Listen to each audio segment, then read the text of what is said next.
Good morning. Oh, let me fix the box around myself. Good morning. Happy whatever day it is. This is another in the can episode, which means I have no idea what day this is airing, but I put this episode in the can in case I needed it. So obviously, I needed it. So a happy day, whatever day it is. Good morning to you. And as you know, if you saw the previous In the Can episode, what I'm doing on these episodes is telling stories because I miss telling stories on the show. So that's very fulfilling for me. I hope it's enjoyable for you. So let's see.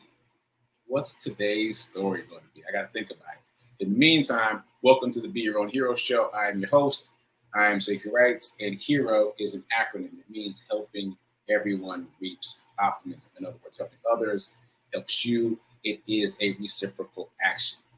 And as I just said, I'm your host. I'm Sekouwrites. I'm a professional creative, which means I do a bunch of different things. And I'm also the creator of the HERO Ministry movement, which is my effort to uplift and inspire people in general and the unhoused community in specific. Okay, all that said, shout out to New Thought Media Network for allowing me to be here and have the space to talk about my journey of being my own hero and to tell stories. So here we go. I think I'm going to talk about returning items. Returning items. So during the great Sekou Hero charity run, I keep changing the name, but anyway, during the Sekou Hero charity run, I have ended up returning a number of items. I have returned a wallet, two wallets, and a backpack. So at least three items. At least three items I've returned. So I've got a story about two of the items. So the first item was a wallet I found and I returned to the store of the parking lot where I found it. And the customer service people were grateful. There was a card, a membership card. So I stayed with them until they were able to find the person. So they were very appreciative. And yeah, they found their wallet. It must have fallen out of a pocket or something into the parking lot of the store. So that's where I found it. So that's story number one. I guess I'm kind of rushing through that story because I didn't have any personal interaction with the person who lost the wallet, but I did stay with the customer service reps of the store until they reached out to him. Okay, moving on. I found a wallet, a women's wallet, in the snow during one of my runs. And ironically, or maybe not so ironically, this was the day after I found Mr. Charles in the snow. So hopefully you already know that story. So the very next day, after I found Mr. Charles, I went back out running again in the snow, in the ice, in the freezing weather, very uncomfortable running conditions. I went back out again that next day and I saw a wallet. And I want to hold myself in integrity here. I did not immediately stop to pick up the wallet. I did not. I was concerned about my pace and reaching my goal. My goal that day, sorry, that's my alarm. My goal that day was to run 10 miles. It was my first time running 10 miles. And I didn't want to do it, but Antoine had challenged me to do it. And I was doing it by myself. So I had a lot of things in my head. So when I ran past this item in the snow, I noticed it and I thought it was I didn't know what it was actually. I did not think it was a wallet. I thought it was something else. But I noticed it, but I kept running. I was like, And then I got to the light and I was like, man, you need to go see what that was. And so I jogged back and picked it up. And I think I thought it was a phone, but regardless, it was a women's wallet. And I was in front of the Lexus dealership. And so I looked around to see if anyone was there, if the place was open. No. And so I held on to the wallet and then finished my run. I did complete my 10 miles. It was challenging, but I did it. And then I got on social media to find the woman's name. I found her ID in the wallet and I looked up her name and I saw a couple of different people it could be. I DM'd both of those people on social media, and then one of them got back to me fairly quickly to say, yes, yes, oh my God, thank you so much. Yes, that's my wallet. And then we met at a coffee shop for me to return it. Now, here's where I want to make a point. When we connected, it was she and her friends, and she was only visiting Nashville.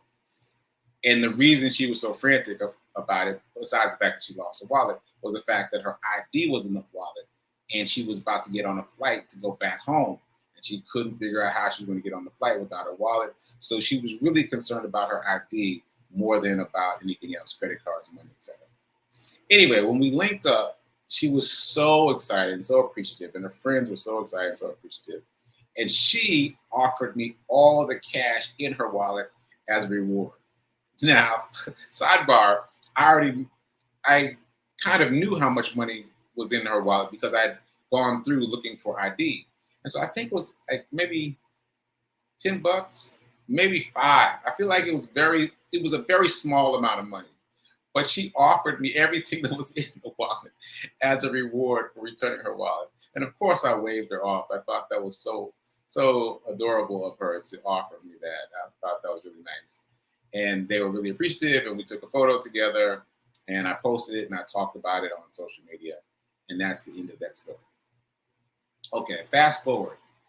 I found a backpack with a tablet with a very expensive iPad in it, and I'm trying to make this a little bit cryptic because I don't want to give it away, a book that was worth a lot of money.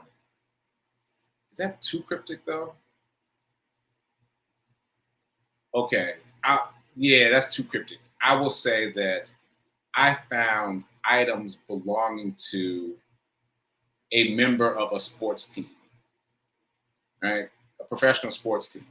So that's to say, the tablet, of course, is worth a lot of money, but the playbook for that particular sport is also very significant. Like, I understand that if you lose your playbook, you can lose your position on a team. So it's a very, very big deal.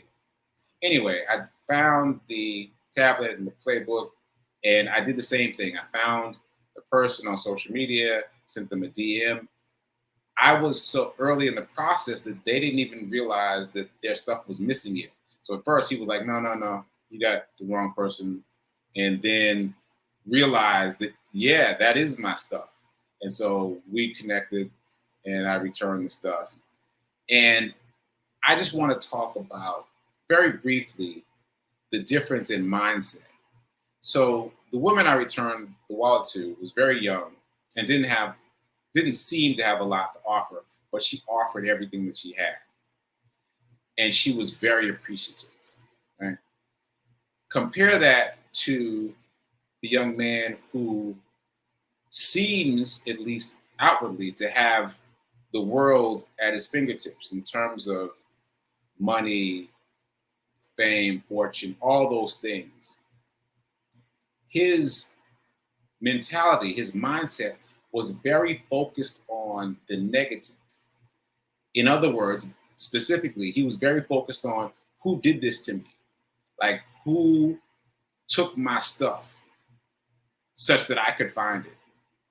He was not focused on me returning it to him, even though, as I said, I hear that if you lose a playbook, then you can lose your position on a team. He wasn't focused on that. He was focused on who did this to me, how could this happen to me? And he was asking questions like, well, like, did I have any more information about, any details I could give him to catch the culprit? But he was not really focused on the fact that even before he realized that it was missing, it was being returned. Like, that is the win there, right? And he discovered some other things were amiss. I think he said someone broke one of his car windows. So there were a few things going on in that situation.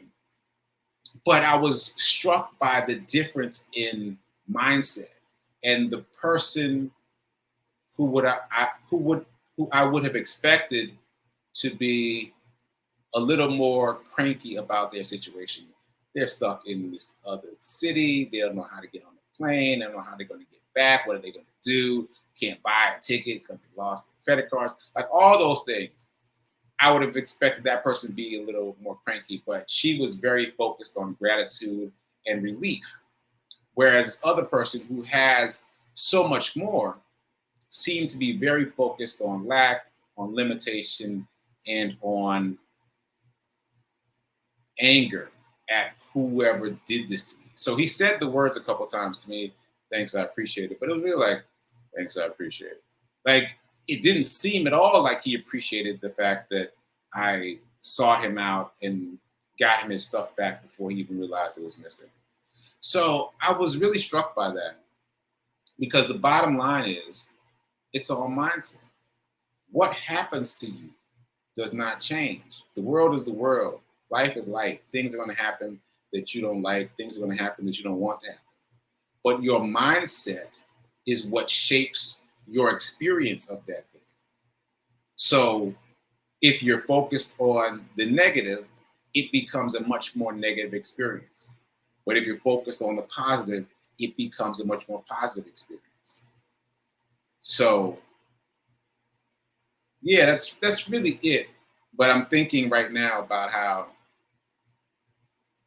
for me, that first encounter created this whole story on social media. We had a photo together, and I was like, this whole kind of culmination.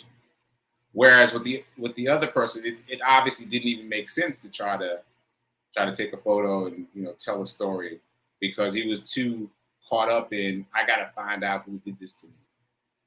So yeah, I'll say it again. The point is, mindset is what shapes the world around us. Mindset is what shapes the world around us. And what I've learned through all of my various studies on this show and outside of it is that mindset becomes habit.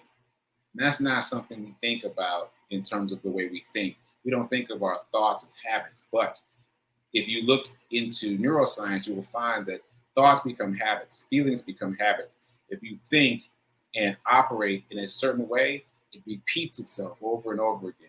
So that young man who has achieved the dream of so many people is still looking into small, dark spaces.